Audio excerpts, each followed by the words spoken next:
your microphone when you're not speaking. And now I see we've been joined by our friends on Facebook. So we'll be starting this very important press conference to talk about the details of the torture and captivity of Hotel Rwanda humanitarian Paul Rusesabagina. At the end of the statements from the lawyers and from Paul's family, we will open the press conference up to questions from the media. At the bottom of your screen, there's a function called Q&A. Please put any questions that you have in the Q&A function. You can add them there during the press conference, and we'll address all of the questions at the end of the press conference. And now I would like to introduce Brian Endless. Professor Brian Endless, please get us started. Thank you very much, Kitty, and thank you all for joining us. As Kitty said, my name is Brian Endless. I've been a senior advisor to Paul and his foundation for over 15 years now, and have been working closely with the family since he was taken into captivity in Rwanda. It's been 264 days since Paul Rusesabagina was kidnapped and brought to Rwanda last August 27th. We're here today with Paul's legal team and family to share some extremely disturbing news. We always knew that Paul's captivity had the earmarks of torture, but until now, we have not been able to talk with him about it. Now Paul is speaking out, and he has confirmed both some details of his kidnapping and that during his first 4 days in prison, he was tortured by Rwandan authorities. This is a fairly unique circumstance. It is incredibly rare for someone who is still in prison to talk about the torture that they endured. That being said, Paul now believes that it is clear that the Rwandan system is not going to stop its illegal treatment and unfair trial, and he is at a point where his bravery has outweighed his fear of what might still happen. All of this has led to the decision to make his treatment public. I'm going to provide some of the details of the torture Paul endured, and then his lawyers and family will provide the legal and personal context. At the end of August, Paul Rusesabagina was kidnapped from his home in the United States, where he was lured to Dubai and then on to Rwanda. The final leg of that kidnapping was a game jet flight that was supposed to be going from Dubai to Burundi. That's what Paul thought. He was actually drugged on the plane. When he woke up, they were landing, and he realized that it was the Kigali control tower in Rwanda. Rwandan agents came onto the plane, they tied him up, and they dragged him off the plane. He was tied with his legs and arms, and he was blindfolded. As the agents came on, he screamed for help, hoping that someone would hear, and the flight crew did nothing except for the captain wishing him good luck as he was dragged off of the plane. Paul was taken by car. He was thrown into the back of a car and held in an unknown location for the first 4 days of his captivity. Paul has described this location as an abattoir in French, a slaughterhouse in English. He heard the screams of other prisoners, including women, and they would go on until they suddenly stopped. Paul was deprived of food and sleep. He was tied up and blindfolded the entire time in what were very likely stress positions from his description. Paul could not stand himself. He had to be held up and carried to the toilet and held upright to defecate. He frequently had his nose and/or mouth covered, sometimes both at the same time. In one of the most disturbing incidents, he described jolting awake to realize that, still bound, arms and legs, his nose and mouth were both covered and he couldn't breathe. They only removed his gag slightly when his legs started shaking because of lack of oxygen, a sign of his last breaths. Also, while tied, he was put on the ground, gagged, and his torturer stood over him, military boot pinning him down on the nape of the neck until he could not breathe. They never asked him questions during those 4 days. This was not an interrogation, it was torture. They only took off his blindfold once during those 4 days, and that was when the prosecutor general and the director of the Rwandan Investigation Bureau, two of the highest level people in the Rwandan government, came in to tell him to sign a false confession. They wanted him to say the president of Zambia had sent him money to use for rebels. Paul delayed them and did not sign. Finally, we know that Paul was in solitary confinement for most of his first 260 days in prison, a situation that was only rectified last week. This is a direct violation of the Nelson Mandela rules, international standards for the treatment of prisoners. These rules explicitly describe anything over 15 days in solitary confinement as torture. This is only what happened to Paul during his first 4 days, and we've still not been able to get full details of his treatment since that time. All calls to him are monitored. He's limited in what he can say. His family only talks to him for 5 minutes a week, and his Rwandan lawyers have heavy and increasing restrictions on their interactions with Paul. The bottom line is that Paul Rusesabagina was kidnapped and then tortured. This is illegal under Rwandan and international law. This is a gross violation of Paul's rights and of international human rights. Paul's life, his health, and his safety are in danger every day he remains in Rwanda, and this must not be allowed to stand. At this time, to talk about the situation with Paul's lawyers, I'd like to turn the floor over to Paul's lead attorney, Kate Gibson. Kate? Thank you very much, Brian. The treatment that Paul suffered between the 27th and the 31st of August last year is, in fact, part of a larger story. Paul's rights have been systematically violated from the moment of his kidnap up until today. Part of the act of torture is silencing the victim. And one of the most effective ways of doing this to a detainee is to restrict access to his lawyers, preventing him from being able to talk confidentially and in a privileged manner with people who can help him, with people who can provide him with advice and representation. I think it's well known that in this case, since December last year, all of the documents that Paul's lawyers in Rwanda have been given to him have been confiscated from Paul and read by the Rwandan authorities. But since the 23rd of April, this confiscation of documents has extended back to the members of his legal team itself in Kigali. And on that date, his lawyers were told that there were new rules in place for visits to Mr. Rusesabagina in prison, and they would not be allowed to take any documents into their meetings unless those documents were first read in full by the prison authorities. These new rules, of course, applied only to Paul.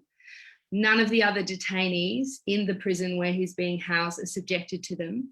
And this, in fact, is part of a larger pattern. Those of us who have worked in and around the Rwandan legal system and judicial system for 15, and in the case of Philippe, 20 years, can see that with Paul, the rules appear to have been changed. In other cases, accused were allowed to be represented by lawyers from the Bar of England and Wales, from the United States, from Kenya, from Cameroon, from the Netherlands. With Paul, the rules have changed. Other, even high-profile political detainees were allowed to have privileged and confidential conversations with their lawyers. With Paul, the rules have changed. In other cases, accused were allowed to have access to the case files against them, including lists of witnesses who were being called to testify in the case. Even when Paul was participating in the trial against him, it was being run as a trial by ambush, with no prior notice being given to Paul or his lawyers of who the next witness would be to walk into the courtroom and start to accuse him. And these violations have been systematic. Even yesterday, when a member of our legal team went to try to visit Paul, he had in his possession a document that was marked privileged and confidential, do not confiscate. It was taken from him and only returned to him at the end of his visit. I think I'll stop there because I really want to give some time now to the members of Paul's family to talk to you more about the impact of the torture on them and on Paul. Trezor, if you can let us know your perspective on what's happening with your dad. Hi, my name is Rusesabagina. I'm Paul's son. I think the best way to show you what's really going on is to read, to tell you exactly what my dad said himself, his own words, and I'll do that. These are his own words. So here he's talking about that slaughterhouse that Brian was talking about. He said, "I call that place the slaughterhouse. Them, they could call it as they wish, but me, I call it the slaughterhouse. Slaughterhouse. At that place, I could hear people, women screaming, shouting, calling for help. And then he quotes them. He says, 'Please help, help, help.' And one could hear a loud voice becoming gradually lower and lower until it went off. And so to me, this hit me because it feels like this is where my dad is, literally and figuratively. He is that person right now, screaming, help, help, help. I just want to know who's going to show up. So here, Dad talks about being tied up. He said, even when you're in deep sleep and dreaming, they bring metals. They tie your arms. They tie your legs. They blind you. They tie your nose, your mouth, your ears. At that time, you immediately wake up. Me, I woke up, but I lacked strength because I was not sleeping. I lacked strength. And then when I lacked strength, I was suffocating. I could not move my arms. My legs were tied, and I could only move them a little bit, as if I was dying. And when I moved my legs, a person named Michelle untied my mouth so that I could breathe. And then I was able to breathe. Michelle, his name. So the third one that I want to read here, the last one, is Dad talking about being tortured. This is not easy for anybody to read, but here I go. He said, between the 27th and the 31st of August, during that period, I was being tortured. You cannot, therefore, be unconscious. You cannot be unconscious while being tortured unless they administer you drugs. During that period, I was really not used to sleeping. And this is my dad talking. What he's really saying is I wasn't sleeping. And the day that they took me there on the 28th, the day that I arrived there in the morning, I remember that man, Michelle Banzawagabu. Michelle, again. Michelle was wearing military boots. That stayed in my mind because he stepped on my neck with those boots. He stepped with those boots on my...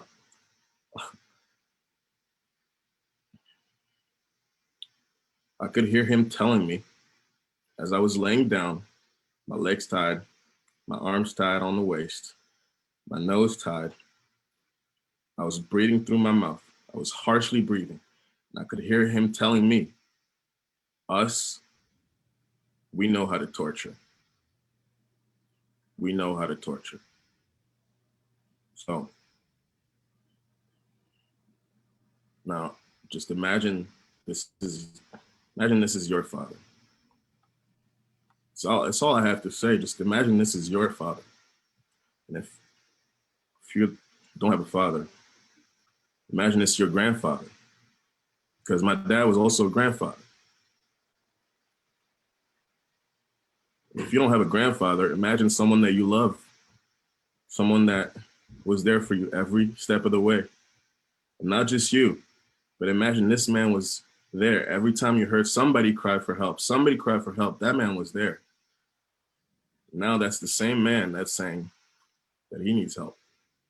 And this man, Michelle, yeah, I'm saying his name because Dad said his name, so I'm saying his name, Michelle. He is the so-called man that tied up a 66-year-old man, that blinded him, tied up his arms, his legs, nose, mouth, so he couldn't breathe or could breathe just a little bit. This is that same coward we're talking about. He's just one of a few. But I just wanted to let you know that this is what we're going through. And I hope that, that somebody steps up. That's all I can say. And I just wanted to ask you guys to imagine if this was your own father. I'll leave it at that. Thank you, Trezor. That's just insanely hard to do, and we really appreciate it. This is, all of us who work with the family know, this is what the family is going through. This is what we had to read when word came from Dad and we found out what was actually happening and how insanely difficult this is. And people do need to think of it as if it's their parent or their grandparent. Thank you for pointing that out, because that's what torture is. Peter Coharis, you've been working with the legal team on the United States side. Maybe you can talk a little bit about that and about how people can help and what we need.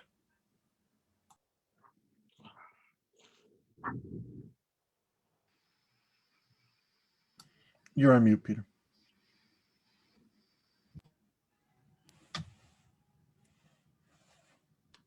You're on mute, Peter. Thank you, Brian, and thank you, Trezor, for talking about your dad. So it's very difficult to hear, but one of the jobs we have as lawyers is to help people fight back. I first want to congratulate Paul's local counsel, our Rwandan colleagues, who have shown tremendous courage in helping bringing this information, this news public, and also Paul himself. This was a great act of courage. Brian is right. Most often people either can't or have too much fear to make these kinds of events, traumas that they experience public, especially when they're still in captivity and still quite vulnerable. So I just want to salute both Paul and our local counsel in Rwanda for allowing us and helping us to fight back. And that's what we did early this morning. My co-counsel, Kate Gibson, Philippe La Rochelle, and myself filed a urgent appeal with the UN Special Rapporteur on torture. In addition, my law firm, my colleague Mohammed Bakash and I, along with the Robert F. Kennedy Human Rights Organization, filed a request for urgent action from the UN Working Group on Arbitrary Detention. And both of those, in sum and substance, were very similar. We did a number of things. We updated both of them. We'd already filed petitions with both of them previously, but we updated them.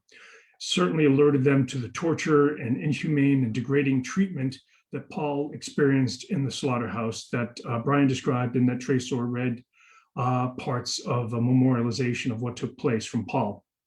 In addition, we told them about the more than 260 days of solitary confinement. which mercifully just ended last week. A quick side note on that. The Mandela rules are not hallowed in the same way as the convention and other prohibitions against torture. But the 260 days is excessive by any measure, and in this case was completely unwarranted.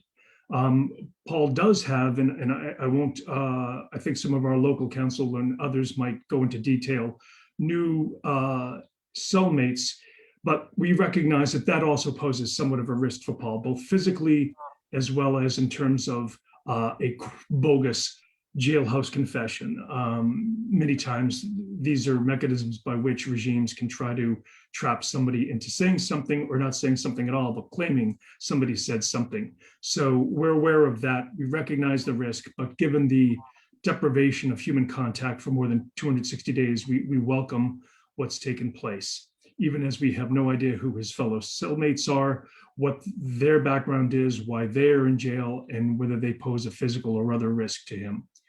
But let me continue. We also will let the working group and the special rapporteur know that there are ongoing deprivations with both Paul's medicines, access to medicines, and medical care of a physician of his choosing. And remember, he is a 66-year-old cancer survivor. He has several chronic conditions, including hypertension. We described those in details in the original petitions. And the man, just as we learned recently at the very start of his incarceration 260 days ago, went through enormous physical and emotional suffering, which have never been properly treated or examined by a physician, as far as we're aware. So the bottom line, and since then we've done a couple of things. In addition to filing those two petitions, I've debriefed members of the State Department, as well as begun debriefing key Senate staff. I expect that we'll be debriefing key staff in both the House and Senate. And the situation, I'll close with this observation. The situation we find ourselves now in is that under American law, I want to be clear about this because in the press, and even some of us have spoken about he was kidnapped from Dubai. That is not accurate. He was kidnapped from the United States. They violated US kidnapping statute, and both President Kagame and the Minister of Justice in television interviews admitted to a conspiracy to kidnap. So that's very important. We've got somebody who was kidnapped from the United States, who was tortured and now has been deprived of a fair trial. So we're calling, obviously, on the State Department and European governments to demand Paul's immediate release and to join the US Congress, who months ago, 35 leaders in the foreign policy committees in both the House and Senate, bicameral, bipartisan, called for Paul's immediate release. And we think today's information warrants that the United States State Department take that position as well. And let me turn it back over to you, Brian. Thank you very much, Peter. We appreciate it. I want to take a few minutes now and ask if we can briefly switch to French. We have many people following this case in Belgium, where Paul is also a citizen, and in the EU. And I'd like to ask another of our councils, Philippe Larochelle, to cover the highlights of what we're talking about in French, if you could, please. Philippe. Oui, merci Brian. Donc, nous avons entendu, je voudrais remercier Trésor qui nous a livré les détails troublants de la façon dont Paul a été torturé après son enlèvement par les autorités rwandaises. Je crois que ça prend beaucoup de courage à la fois à Trésor et à la fois à Paul aussi de nous livrer les détails de ce qui s'est passé après son enlèvement. Voilà un homme décoré de la médaille présidentielle de la liberté, enlevé en toute impunité par les Rwandais il y a maintenant 260 jours et qui croupit toujours encore aujourd'hui dans une prison rwandaise sans que sa situation ne semble vouloir s'améliorer. Donc, j'aimerais rappeler les détails tout de même que Trésor nous a livrés, donc d'avoir été aveuglé, d'avoir été, on lui a pilé sur la gorge avec la botte. On a On n'a aucune information sauf ce qui nous a été livré par Paul sur ce qui s'est passé après qu'il a été enlevé par les autorités rwandaises. On n'a pas, jamais on ne voit ça, une personne qui est arrêtée. On a un rapport détaillé des endroits où ils sont détenus, des endroits, des gens qui en ont la responsabilité. En fait, il est disparu et on l'a enlevé et on l'a fait disparaître. Pourquoi? Pour pouvoir éventuellement, ce qu'on a appris, pour pouvoir tenter de lui faire signer, après qu'il a été enlevé et après qu'il a été torturé de la plus odieuse façon, de lui faire signer une confession où il aurait admis les crimes imaginaires qu'on tente aujourd'hui de lui faire porter à travers un procès truqué de toutes parts. Donc, certains pourront se demander pourquoi ces détails ne sont révélés que maintenant, pourquoi nous n'apprenons qu'à ce jour les détails de la façon dont Paul a été torturé. Il y a une chose très importante que Kate a mentionnée, c'est qu'il est enlevé contre son gré. On le fait disparaître et on le torture de la façon qui a été décrite partiellement par Trésor. Et que fait-on après? Dans ce scénario, on lui donne des avocats contre son gré. On lui donne des avocats qui ne sont pas indépendants, qui n'ont pas la liberté et la capacité de représenter, qui n'ont jamais, pour toutes les semaines où ces deux avocats ont représenté M. Rusesabagina, jamais la question de l'enlèvement ou de la torture n'a été soulevée devant le juge. Donc, vous voyez la complicité et surtout la complaisance des avocats qui sont supposés faire valoir les intérêts de leurs clients, qui ici étaient complaisants à l'égard du régime et qui ont évité de soulever les questions difficiles et qui mènent aujourd'hui au fait que les détails relatifs à la torture que Paul a endurée ne nous ont été révélés que plus tard. Que se passe-t-il par la suite? Même une fois qu'il a pu choisir ses avocats, ceux-ci, vous l'avez entendu, n'ont pas la liberté de pouvoir travailler avec leurs clients, n'ont pas accès au dossier, se font confisquer des documents confidentiels et privilégiés à propos desquels ils veulent discuter avec leurs clients. Donc, dans quelles conditions, réellement, même une fois qu'il a pu avoir un mot à dire sur les gens qui le représentent, dans quelles conditions ce travail s'effectue-t-il? Et encore aujourd'hui, encore une fois, comme l'a souligné Maître Kate Gibson, on lui refuse les avocats, donc Maître Choharis, Maître Gibson et moi-même, donc les avocats qu'il veut avoir, qu'il demande et qu'il réclame pour pouvoir le représenter. Donc, le fait que le régime rwandais puisse agir en toute impunité, en enlevant, en torturant et en faisant subir des procès truqués à des gens comme aussi importants et aussi influents que M. Rusesabagina montre la pression et la peur qu'il a dû vivre du fond de sa geôle où il était emprisonné. Donc, ne cherchons pas ailleurs les raisons qui ont fait en sorte que, devant ces difficultés de représentation, devant l'impudence et l'impunité avec lesquelles le régime rwandais a agi jusqu'à présent pour violer de la manière la plus flagrante les droits les plus fondamentaux de M. Rusesabagina, qu'il a pris un certain temps avant que nous puissions avoir les détails de la façon dont il a été torturé. Encore hier, son avocat rwandais a tenté de lui apporter des documents privilégiés. Encore hier, les autorités de la prison ont confisqué le tout et empêché que son avocat puisse avoir une réelle séance de travail avec lui. La personne qui lui confisque les papiers à la prison où il est présent détenu est la même personne qui m'a empêché de voir mon client moi-même lorsque j'ai tenté, la dernière fois que j'étais au Rwanda. Donc, on peut voir, comme le soulignait, ça fait 20 ans que je travaille avec des clients qui sont au Rwanda, on peut voir une dégradation marquée de la façon dont les gens sont traités là-bas et on peut voir que les choses s'empirent puisque maintenant, on savait que le régime rwandais tuait des gens à l'étranger, c'est bien documenté. On connaît les circonstances déplorables dans lesquelles la justice est rendue dans ce pays. Maintenant, le régime va encore plus loin en enlevant des citoyens belges sans que la communauté internationale de réagisse. Il est grand temps que non seulement les États-Unis, comme le souligne Maître Choharis, mais le reste de la communauté internationale, en particulier la Belgique, dont certaines personnes nous entretiendront par la suite, prennent des moyens pour faire cesser ces violations répétées du droit par les autorités rwandaises. Je vous remercie. Donc, je vous redonne la parole, M. Endless. Thank you very much, Philippe. We now want to turn back to the family and have three of Paul's daughters close this out.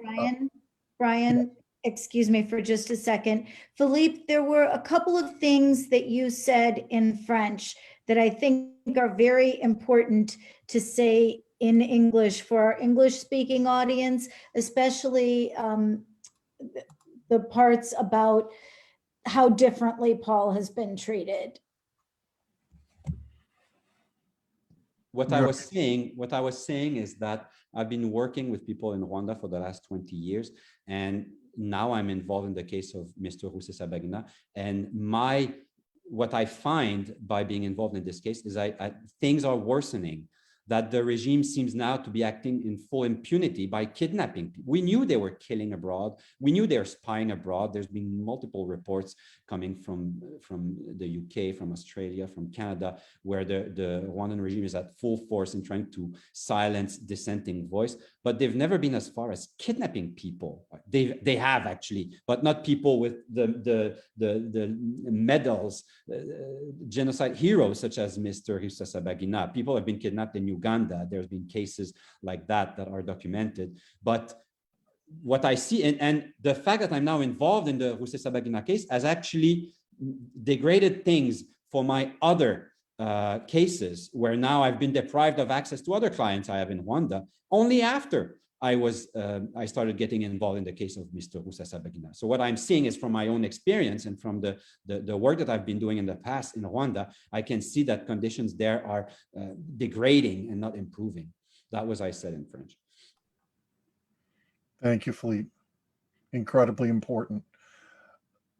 Lise Rusesabagina is Paul's oldest daughter. Lise, again, in French, for the European French-speaking audience, if you can just give us a brief feel for what the family is thinking and feeling now. Yes, thank you, Brian. La famille reste en souffrance, on reste choqué, on reste chagriné par les tortures que notre père a dû endurer.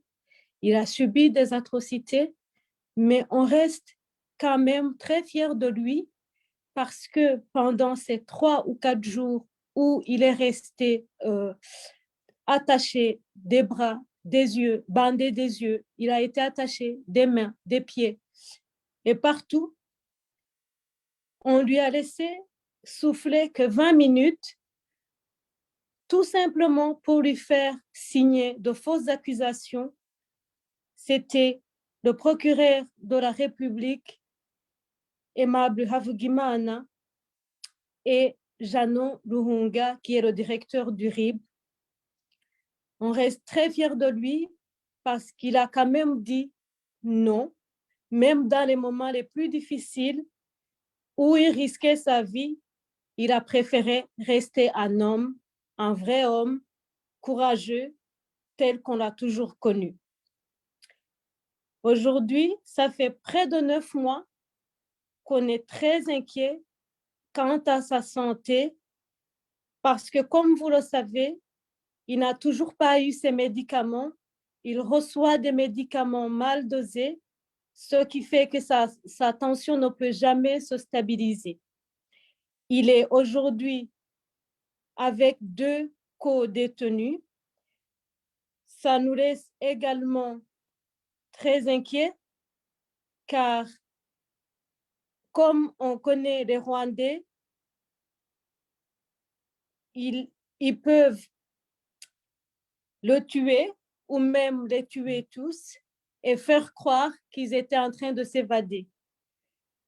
Nous implorons encore une fois la communauté internationale, notamment la Belgique, on ne cessera jamais d'appeler à l'aide pour que la Belgique, les États-Unis et tout autre pays capable de l'aider à sortir de là puissent nous aider à le ramener soit en Belgique, soit aux États-Unis, parce que, comme nous le savons, il n'aura jamais de procès équitable tant qu'il sera sur le territoire rwandais et tant que le FPR restera au pouvoir, car, comme vous le savez, il est face à un procès digne d'une pièce de théâtre. Et voilà, merci. Thank you very much, Lise. We know how hard it is on the family. Next, I'd like to turn to Paul's youngest daughter, Corinne, who has been leading efforts in Europe. And if you can both give the family perspective and talk briefly about what we hope action can come out of Europe. Yes, so thank you, Brian. So it's been 263 days that our father is in Rwanda. The Belgian government has yet to even call this a kidnapping. It's clear now that there was no legal extradition. It's clear that he was tortured. We now know he was tortured. We have details of the fair trial violations and all the human rights violations that he has faced since he arrived in Rwanda. Yet the Belgian government has yet to even call this a kidnapping. The Belgian government has yet to get him his medication. He has been there for 8 months now, and he does not have his medication. They have yet to demand his transfer from Rwanda to Belgium. They have not even demanded his transfer. It's very sad for us as a family and for anyone, really, any citizen of the world, to know that the body that is supposed to protect you, that's supposed to advocate for your rights, that's supposed to to come help you when you are in such a situation, is remaining silent. The silence is deafening, and it's painful for us as a family to watch this. And so we ask the Belgian government to take responsibility. We appreciate the remarks Minister Wilmès said to Minister Vincent Biruta a few weeks ago, asking for to respect our father's human rights, but that is not enough. That is not enough because our father is suffering and our family is suffering, and he is your responsibility as a citizen. I would also add that we know now that the EU Bar Federation, which consists of 1 million lawyers, 225 member bars and bar association, have also demanded the immediate release of our father. The US Congress, as Peter mentioned earlier, has demanded his immediate release. We are waiting for Belgium to demand his immediate release and return back home, because this has been taken too long, and it's painful and it's hurtful for our family, and we are frankly afraid for our father's life. That's it. Thank you very much, Corinne. For our final words before we go to Q&A, I'd like to turn the floor over to Anais Kanimba, Paul's daughter, to talk about the American side of the perspective. Thank you, Brian. And I'm not going to repeat everything everyone said already, but the sentiment is the same over here, what Corinne said, and then also our legal team said as well. What we want and what we've been looking for from the United States government is really to also take a stand against this violation and this unacceptable torture, unacceptable violation of basic human rights, lack of defense, and the list goes on. And what is very clear now is that a fair trial is impossible when it started out of kidnapping and then torture. What we need is for the United States government, also the State Department, to also call for his release and to do everything they can to bring him back home safely to us. We miss him dearly. And lastly, I'd like to just highlight on some major events happening around the world, specifically right now in Rwanda. There is the NBA and the Africa Ball that's just started a partnership. We're really happy about this partnership for the African continent. We would like to call on the NBA to also rise their standards for human rights, just as they are here in the United States, and for social justice. What we've seen in Rwanda and what we've seen for my father is not only to my father. Many, many Rwandans are suffering from this system. Many Rwandans don't experience social justice. Many Rwandans have been tortured in the prison of Paul Kagame. And not only my father needs help, but others. So we call to action for the NBA and the Commonwealth of Head of States to all employ human rights to Kagame and to President Kagame before really wanting to move forward in Rwanda. But lastly, I think, really the State Department really needs to stand up against what we've learned. Thank you very much, Anais, and everyone in the legal team and family. I'll now turn it back to Kitty and take us into the Q&A section. Thank you, Brian. I'd just like to remind the journalists watching that you can put questions in the Q&A section at the bottom of your screen, and we will take all of them. The first question is from Jeffrey York at the Globe and Mail, and we've answered part of it in French, but I also want us to have the lawyers answer it in English because it's an incredibly important point. And the question is, it's actually a couple of questions, but can you explain why the full details of Paul's torture did not emerge until now? His conversations continue to be monitored, and he has limited access to his lawyers and family, but people may wonder why he didn't provide these torture details last September when he was first, last September. Why did he feel he able to disclose these details now and not before? Kate, maybe if you can start, and then Peter or Philippe, if you have something to add. Thank you very much. It is an important question. It's important to remember that after Paul's kidnapping and the initial period of torture, he was assigned lawyers that weren't of his choosing. He wrote letters requesting that lawyers such as myself, Peter Kaharis and Philippe Larochelle on the call be assigned to his case. These requests were refused by the Rwanda Bar Association, and he was given 2 imposed lawyers who never raised the issue of his kidnapping, the circumstances of his arrival in Rwanda, or his treatment in detention in front of the judges. That was the first reason for the delay.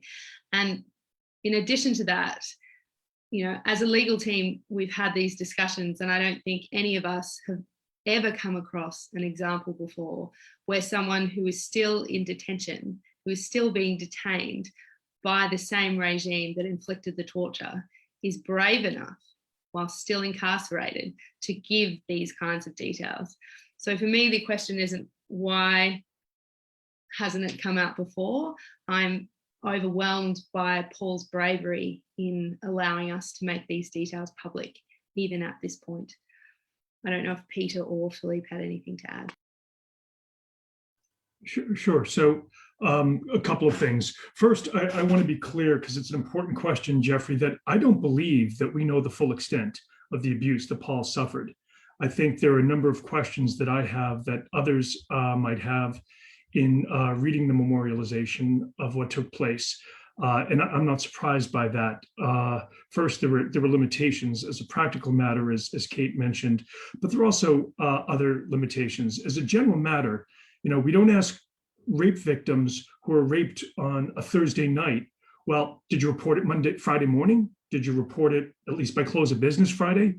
And people coming back from wartime situations who have suffered from post-traumatic stress disorder, well, did you report it immediately? Did you go talk to somebody within that first week? You know, traumas of the type that Paul has experienced endure sometimes with people for years unreported. That's part of the tragedy of what happens here. People are taken into custody in police stations all over the world, are beaten, are sexually abused, raped, otherwise degraded and treated to inhumane treatment, never reported.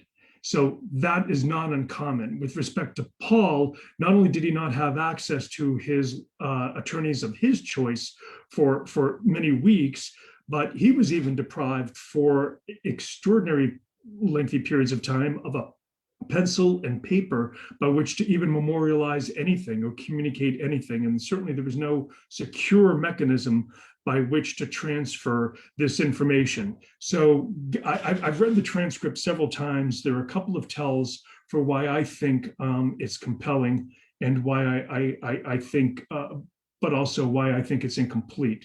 And it's not, and I do think Kate's point, and I made it earlier as well, it is extraordinary that while somebody is in custody, they actually name names. They name names of the torturer, the people who were there behind the physical abuse, and 2 people who were there, high-ranking officials, one from the Rwandan Investigation Bureau and one Prosecutor General, who were asking questions. So that is an extraordinary thing in and of themselves. And I think your readers should understand that, Jeffrey. But thank you for the important question. Thank you. Philippe, did you have anything to add, or do you feel like you were covered? Just to add this, that, you know, it started with torture and conditions in which Paul must have been fearing for his life that this would happen again. And then appointed fake lawyers who would not denounce it and all, which would, I guess, strengthen this feeling of being powerless and not being able to denounce it. Then, even when he managed to get the lawyers of his choosing, the visits were very random, were rare, there were restrictions. He never knew when he was going to see them again for the next time. So it took some time before he could gather the courage to actually come up with that, with the consequence, with the fear of being subjected again to the same kind of episodes and the same kind of torture that he suffered the first time around. So I think that goes a long way in explaining why there's a certain delay before these details could surface. I think also, having worked with Paul for 15 years, I think that a lot of his hesitancy was also not only worry about himself, but worry about his attorneys and what would happen to his attorneys when he shared this information. I know Paul to be a man of great empathy and of great compassion for others, and I believe that part of his hesitancy was to shelter his lawyers. Our next question comes from Ivan Mugisha from Agence France Presse. And Corinne, this question is for you. Can you talk about, have you asked the government of Belgium why they haven't presented him with his medicine, and what was their response? So yes, we have asked, and actually they did. The Belgian government tried, they delivered his medication at the prison, and the prison authorities confiscated the medication and refused to give it to Dad, in the same way that they have systematically confiscated his privilege document, in the same way that they have systematically violated most of his basic human rights. They have taken his medication and instead give him other types of medication. So the Belgians tried, the Belgian government did try to bring the medication, but once it wasn't successful, they should not have stopped there and allowed this to continue. They should take other measures, more stronger measures, to ensure that at least his health is okay. And this has not happened yet. Thank you, Corinne. The next question is from Peter Verlinden. Which political support has the family been getting in Belgium? And if not specifically from the foreign ministry, maybe from parliamentarians, if you could talk to us a little bit about that, Corinne. Yes, so we have been speaking with many deputies and many members of parliament on that case, and who have supported us and who are discussing now the resolution that has been introduced in the Belgian federal parliament. This resolution is should hopefully be debated in the upcoming weeks, but we are still gathering support. And the fact that now even parliamentarians are calling out the Ministry of Foreign Affairs, are challenging the ministers and the prime minister on their action, on what has actually, rather their inaction on our dad's case, is telling.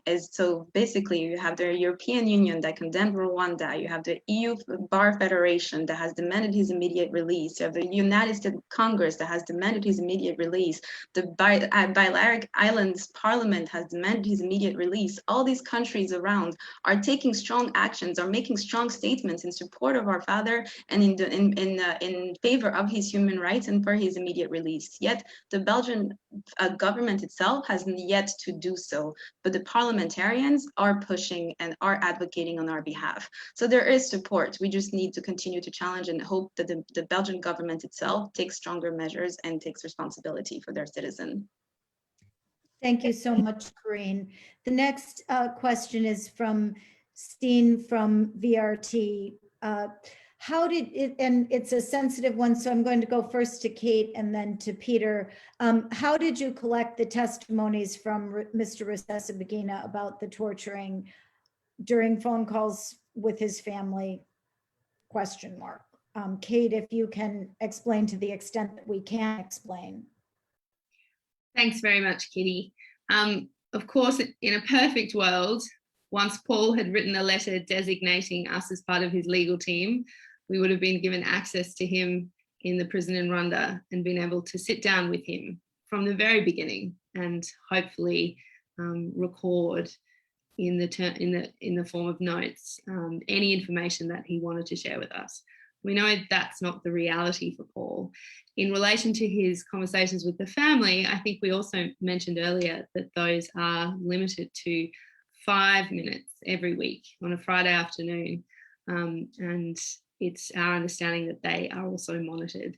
The way in which this information came to light was through a meeting between one of the members of our Rwandan legal team and Paul, a physical meeting in the prison itself.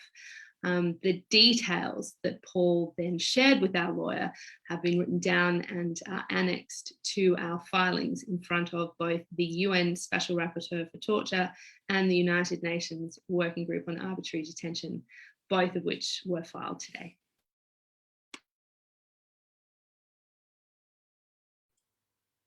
Thank you. Peter, did you have anything to add to that? No, we allude, as Kate just mentioned, to how it was obtained in those two filings. I think we provided them to the press, and for safety reasons, I don't want to go into any greater detail than that. Thank you very much. Another question from Peter Verlinden.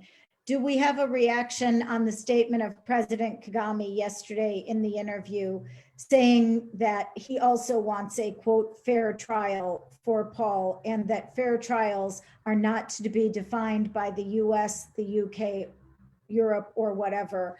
I will send that to you, Peter, but first I will ask the question that's maybe a rhetorical question. How can there ever be a fair trial that begins with a kidnapping? Peter? Yeah, President Kagame is right in one sense. The UK and the US don't get to define what a fair trial is. The international law gets to define it, and the international community gets to define what's fair and what's not fair. And there are certain touch points about what's fair and what's not fair.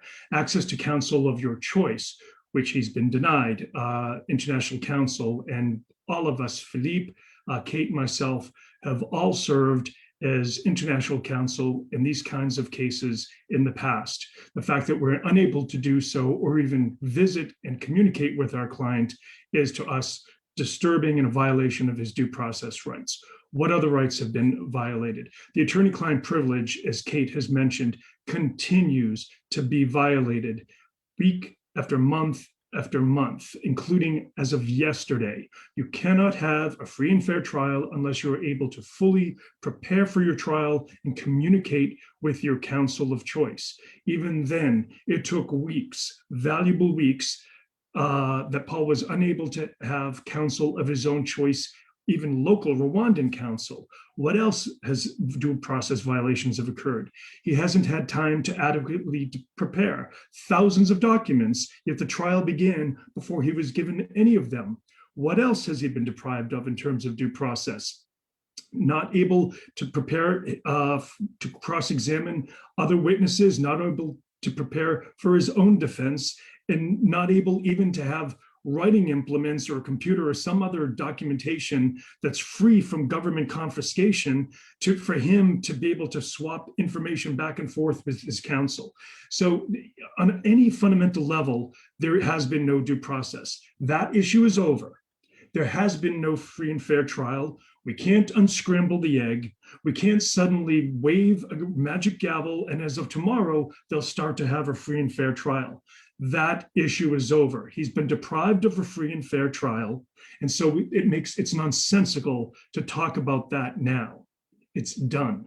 They've already deprived him of his rights under international law, not under American law, not under UK law, but under international law that applies to Rwanda as well, including, I should add, several international instruments to which Rwanda of its own free accord joined, including the UN Convention on Torture, the International Covenant on Civil and Political Rights, which also set forth minimum standards of fairness in terms of criminal trials. Rwanda joined those conventions. Rwanda is violating those conventions. They chose to join them. They're violating international law, and the President and Minister of Justice should know that. Thank you so much, Peter. Kate or Philippe, did you have anything that you wanted to add about the fair trial issue? Just that another really important aspect of a fair trial is the presumption of innocence. And when you have high-level members of a regime repeatedly saying in the press that this detainee, this accused will pay, he has blood on his hands. In the same breath yesterday in the press conference being referenced, it was said he will have a fair trial, but by the way, he's a criminal. So those kinds of statements from high-ranking members of a regime have been held in many other cases to violate the presumption of innocence of an accused. And as Peter says, that is a bell that we can't ring. Thank you so much, Kate. We're going to go to our last question, although I will also put out if anyone wants to add another question, we will keep answering, but I'm going to go to what is currently our last question. Brian, I'm going to ask you this, and then maybe you can wrap us up. Another question from Jeffrey York. And a last question just came in, so it's the penultimate question, Brian, not the ultimate question. Is your legal action against GainJet still ongoing in the US? Has GainJet responded yet to the court action with any statements, either outside the court or inside the court? Brian, please. Thank you, Kitty. We have the GainJet lawsuit is still ongoing. We are currently at a point where we are just finalizing serving GainJet with the lawsuit. The issue is this is an international lawsuit because GainJet is based in Greece and it does take time to do service. After that, GainJet will have some time to respond. GainJet has said absolutely nothing in public about this. And one of the things that we will do immediately as soon as GainJet is served is file an amended lawsuit with this new information. Paul was incredibly clear on the fact that the GainJet pilot and the GainJet flight attendant knew that he was being taken to Kigali and lied to him about it. They told him that he was going to Burundi. They stood by while he was being tied up and taken off the plane in Kigali. These were all things that we believed were the case earlier, but we now have Paul's direct testimony about it. So we have not moved forward actively with the GainJet case, but we look forward to doing that in the very near future. There's one other point that came up, Brian, that I want you to clarify briefly from Johan Swinnen. Rwandan authorities allege that Paul Rusesabagina did not relinquish his Rwandan nationality. Which arguments are put forward for stressing he has only one Belgian nationality? And if you could briefly take us through the nationality question. Thank you, Kitty. This is both incredibly important and also not at all important to this case in a very interesting way. If Paul had committed some criminal act, his nationality shouldn't be particularly important, but the Rwandan government is stressing this. They're trying to say he is still a Rwandan. In fact, he is not. Paul Rusesabagina fled Rwanda fearing for his life in 1996. In 1999, he became a Belgian citizen. When Paul became a Belgian citizen, both Belgium and Rwanda had laws on their books saying that you may not be a dual citizen. In order for Paul to take Belgian citizenship, he had to renounce his Rwandan citizenship. He has mentioned this publicly on numerous occasions, that he renounced his Rwandan citizenship before accepting his Belgian citizenship. In Rwanda, he couldn't have been a dual citizen at that point in time. And Rwanda is now ignoring their previous laws. Those laws did not change until 2003, when both nations allowed dual citizenship. Rwanda is conveniently ignoring that and claiming that he is still a citizen. I apologize, I misspoke. He became a Belgian citizen in 2000, not 1999. But Rwanda is choosing to ignore the fact that when he became a Belgian citizen, he simply couldn't be both. Thank you, Brian. I would like to go, we're wrapping up. I just want to go to Trezor, who would like to make a brief comment about President Kagame's interview, as well as, and then Anais, I'm going to go to you to close us out.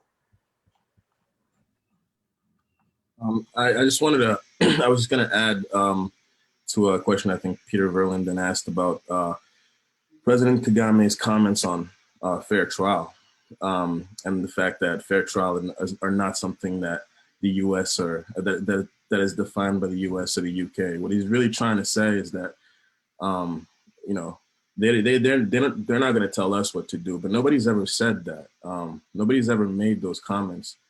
This is something that President Kagame likes to use. He likes to say this a lot, to use the West's so-called condescension against them, really. Basically what he's saying, you know, torture being bad is not something that Europe came up with or that the US came up with. It's just something that, as a, you know, a person, a human, knows torture is not good. The right to your own attorneys is not something that, you know, you only see in Europe or America. The right to your own attorneys is literally a human right. It's literally a human right.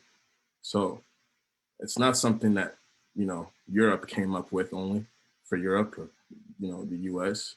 It's something that if you have a heart, if you're a human, you know. Months of solitary confinement for no reason. That's not something that, you know, Europe said it's bad, so it's bad. It's something that we all know it's bad. So this is just a strategy that he's always used to say the West this, the West that, and then, you know, while the West argues about, well, should we step in, should we not? Well, he goes on and kills more people. More people lose a father, more people lose an uncle while they're doing that. So please don't just disregard him saying that. That's just part of his strategy. You know, we're not talking about European rights or US, right? We're talking about human rights, and that goes for everybody. Thank you, Trésor. And at the same time that he condescends the West about rights, he has his both hands out, accepting their donations and their money gratefully. Anais? Yes, I would like to all of this has been kind of possible with the help of our lawyers in Kigali, Maître Rudakemna and Maître Felix Gatera. They've been really brave, and it's been very difficult also for them to be able to practice in the context that they're in, and with all the difficulties and all the violations that we've laid out. And so I just wanted to give them a shout out for all their support in helping my father, but also the shout out to our international lawyers here, Kate, Phil, and Peter, and Vincent, who've also done everything in their power to help our father come back. And also thank you to all of you who've been kind of with us and supporting us throughout this nightmare. We pray a lot for my father to be back very soon to us, and it's be with all of you and all your support that we will get that. So thank you again, and we wish you a good day. Thank you so much, Anais. In Paul Rusesabagina's book, An Ordinary Man, he talks very eloquently about what happened during the genocide and about how every night he wrote and faxed and called out to the international community and asked them to stop the killing and to stop the genocide. And the international community was silent. Once again, Paul Rusesabagina is crying out, asking for the help of the international community. I call upon the international community to wake up and talk and shout and give him his rights and demand his immediate release. Thank you very much.